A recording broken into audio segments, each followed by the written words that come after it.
Hello po kabayan! Kumusta po? Bago niyo po i-scroll down ng video na ito, bigyan niyo po ako ng 3 minuto. 3 minuto lang po ito ng inyong time para may share ko po sa inyo ang OFW noon na may 2 to 3 job. Ngayon po ay business owner na.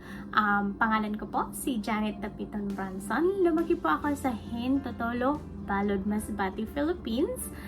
Isa po yan sa napaka-remote na island ng Masbate na ngayon po ay naninirahan na dito sa Oregon, USA.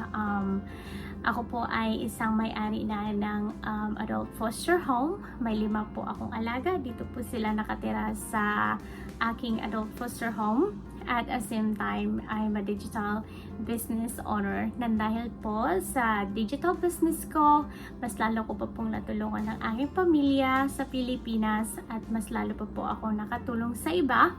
Nang dahil po sa digital business ko, yung 7 days na puro trabaho, ngayon po ay may 3 days off na po ako a week.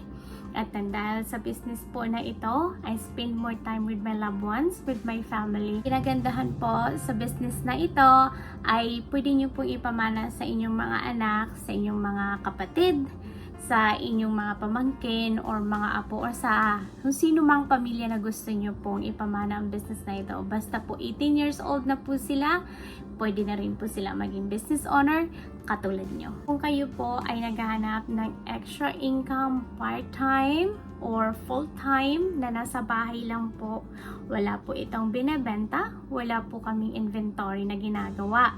Hindi rin po kailangan na magaling sa Ingles, hindi rin po kailangan na magpinag-aralan ka or magaling ka sa computer. Kahit hindi ka po tapos ng pag-aaral, pwedeng-pwede ang business na ito.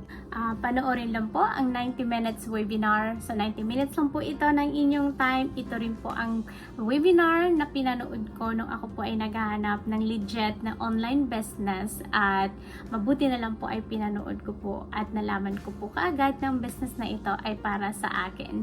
So mag-message lang po or mag-comment lang po below para po matulungan ko rin po kayo na mag-start sa inyong sariling negosyo.